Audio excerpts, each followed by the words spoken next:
Today, there's too much secrecy and too few beautiful renderings surrounding the new US Boeing F-47 fighter, which is somewhat unusual for American programs.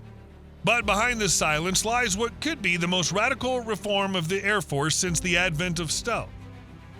This isn't just about replacing the aging F-22 Raptor fleet, but also about creating a new model of air warfare in which drones become full-fledged participants in combat for the first time. It's precisely these combined forces of manned aircraft and swarms of hundreds of drones that'll disrupt enemy air defenses, search for and neutralize mobile targets, and maintain information superiority. The F-47 will be the center of such forces, integrating reconnaissance, electronic warfare, targeting, and strikes into a single system where decisions will be made in a split second. We're not dealing with a conventional modernization, but with a transition to distributed aviation, where the cost of one Wunderwaffe platform is offset by a mass of cheap but technologically advanced wingmen. The only question is who'll be the first to learn to manage their air ecosystems better, the United States or its adversaries? If in the 20th century the winner in air superiority was the one who shot down more aircraft and lost fewer, then today everything comes down to the speed of target detection and recognition, decision-making, and striking faster than the enemy has time to hide, change position, or create a false picture. You can have excellent missiles but be late with target acquisition. You can have a powerful radar but lose contact at the most crucial moment. You can even get your plane to the right altitude and speed only to lose to the enemy because they left a bunch of decoys and escaped radar coverage while you were making your decision. This is where the main shift of recent years comes in. The emphasis is now shifting from an ultra-expensive platform to a sustainable architecture. When the environment is saturated with radars of various ranges, passive detection systems, mobile anti-aircraft missile systems, and a host of cheap weapons, the one who survives is not the one who is less visible and whose stealth is more expensive, but the one who can afford mistakes and the loss of elements without losing the entire purpose of the operation. That's why we hear increasingly more about distribution and family of systems in presentations of the next-generation air-dominant 6th-generation fighter development program. Sensors are coming to the forefront, functionalities being split across multiple carriers, and critical communication channels are being duplicated so that the system isn't blinded by a single successful enemy strike. Simply put, in a future war, an aircraft is no longer an army unto itself, but rather a hub capable of quickly linking reconnaissance, electronic warfare, and lethal force into lightning-fast actions, especially in critical situations. Right now, America's adversaries are learning to operate in short bursts. Turn on radar for a few seconds, fire and disappear into the shadows, deploy a mobile missile launcher, fire a salvo and retreat, or force the United States to waste expensive missiles by replacing real targets with cheap simulators. In such a game, the one with the broadest vision and the fastest reaction time will win. Therefore, the U.S. Air Force is emphasizing more than ever the importance of lightning-fast processing of massive amounts of data and the automation of routine tasks so that some decisions are ultimately made by the machine itself, while the pilot remains the one setting the rules and responsible for the use of force without being bogged down in micromanaging every second. This is where unmanned wingmen come to the rescue, transforming from an adjunct into a fully fledged combatant. They act as remote sensors, relays, jammers, decoys, and carry additional weapons. But if UAVs are the muscles and arms of the new aviation, someone must become its brain and nervous system. They will be the Boeing F-47 fighter. Its name, of course, was not chosen by chance. First, it's a reference to the World War II-era P-47 Thunderbolt piston engine fighter, which remained in service long enough for its designation to be changed to F-47 shortly after the decision was made to drop the P prefix for pursuit. Secondly, 47 is a reference to the year the independent United States Air Force was founded, 1947, which was originally a branch of the U.S. Army. And finally, third, the F-47 is a reference to the 47th President of the United States, Donald Trump. The Boeing F-47 is a key element of the broader NGAD program, which is developing a worthy replacement for the F-22 Raptor, a family of systems integrated under the fuselage of the latest long-range stealth fighter, formerly known as the Penetrating Counter-Air, PCA. Although many of the design details of the new fighter remain classified, one rendering released in the spring of 2025 drew the attention of many specialists to the forward horizontal stabilizers. This was a highly unexpected decision for an aircraft optimized for stealth, range, payload, and speed rather than maneuverability. Because the F-47 is tailless and features a stealthy diamond-shaped fuselage, it's difficult to stabilize.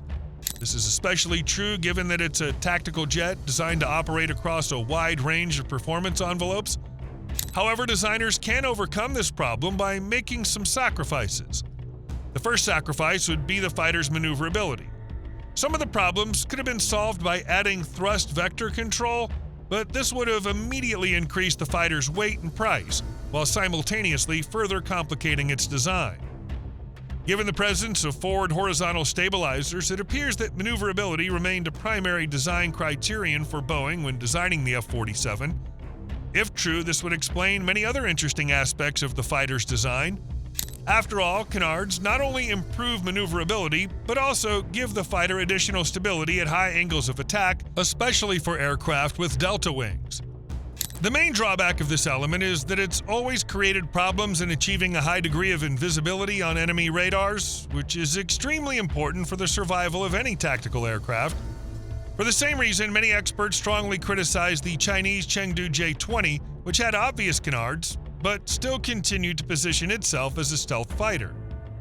Against this backdrop, it's especially ironic that a number of American concepts and programs, such as Joint Advanced Strike Technology, JAST, or Advanced Short Takeoff Vertical Landing, ASTOVL, which led to the creation of the F-35 stealth fighter, also featured forward horizontal stabilizers. Heck, even NGAD's predecessor, the F-22 Raptor, the culmination of the Advanced Tactical Fighter, ATF program, also had canards. That is, everyone understood that they were worsening stealth, but they didn't veto this design feature of the aircraft. This means it could very well be that what we saw in the renderings is simply an attempt to confuse potential adversaries, and us too, or it could be one of the modular elements of the NGAD fighter, which will be presented in several versions at once. For the Pacific and European theaters of military operations, and therefore will have different design features for specific tasks. This concept, dubbed Open Mission Systems, envisions an open environment that allows for the integration of entire modules, third-party sensors, and weapons without rewriting the entire system. Essentially, the fighter becomes a kind of smartphone with wings, and its capabilities are determined not only by what was installed at the factory, but also by the applications and modules loaded onto it today. In part, this modularity can even be called forced, since the pace of development of artificial intelligence and electronic warfare systems today outpaces any technology development cycles we're accustomed to, even military ones.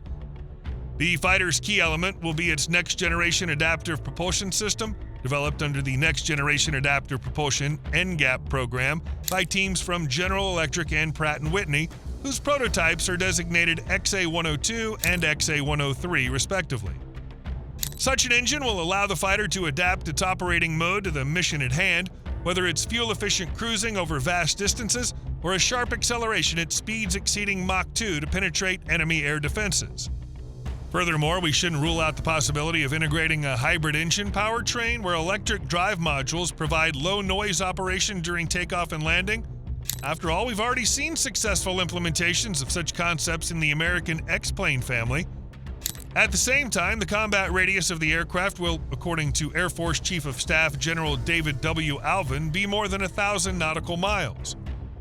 When it comes to stealth aircraft, the issue of materials is extremely sensitive. However, U.S. Air Force representatives did mention that the F-47 utilized metamaterials, which controlled reflectivity as well as hybrid thermal adaptive layers. This will allow for better temperature control at all stages of flight, especially in areas where every degree is precious under the watchful eye of enemy sensors and radars. Another breakthrough will be the F-47's information system, which combines passive antennas, distributed radars, optical electronic sensors, and communication channels with satellites and friendly vehicles into a single data fusion system. The pilot no longer has to read the instruments. Instead, he receives a ready-made, verified picture where targets are ranked by threat level and courses of action are suggested by advanced onboard AI. At its core, the new fighter will be a flying data center, one of whose amazing capabilities is the ability to think and adapt faster than humans. However, even the most advanced fighter concepts require weapons. The U.S. Air Force currently has the AIM-260 Joint Advanced Tactical Missile, JATM, an air-to-air missile with a maximum speed of Mach 5 and a maximum range of at least 120 miles as the primary long-range missile for the F-47. The media describes it as nothing less than a promising replacement or addition to the AIM-120 AMRAAM. But the F-47 doesn't have to carry the entire arsenal. NGAD's philosophy emphasizes off-board weapons, so some missiles and bombs are shifted directly to the iron shoulders of Collaborative Combat Aircraft, CCA, or as they're commonly called, loyal wingman drones. The fighter in turn will only choose the right moment to launch. This approach will not only preserve stealth, but also significantly expand the ammunition loadout through additional carriers. Compatibility with high-speed weapons such as hypersonic missiles, which are currently under active development, and directed energy systems is also being considered in the future. While a combat laser in the nose of a fighter may seem like sci-fi to you now, the NGAD program's fighter architecture is designed so that the addition of such modules will not require a generational change in the aircraft itself, and the most daring ideas of U.S. military engineers can be realized. Speaking of CCA, it refers to a whole family of drones, not just one model.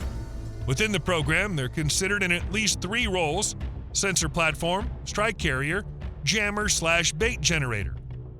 Autonomy levels vary. In basic mode, the CCA executes a pre-programmed route and transmits data. In advanced mode, the AI independently selects an attack position, maintains distance, evades air defenses, and only requests the fighter pilot's approval to deploy its weapons. A typical combat episode involving an F-47 and CCA might look like this. A Group 1 fighter and 6 CCAs approaches the enemy's anti-access and area denial A2AD zone. 2 drones fly in front, acting as eyes with their passive sensors activated. The third carries an electronic warfare suite, creating false indicators of enemy radars. The fourth is a missile platform ready to launch based on external target designation. Meanwhile, the F-47 itself remains at a distance, gathering information and making decisions. If the air defenses do respond, it's time for the decoy drones to use their power, luring the enemy into revealing themselves. Once the enemy's radar is activated, the coordinates are instantly transmitted to the attack CCA, which launches a missile at them even without its own powerful radar. Moreover, the F-47 may not even illuminate the target at this point, maintaining stealth.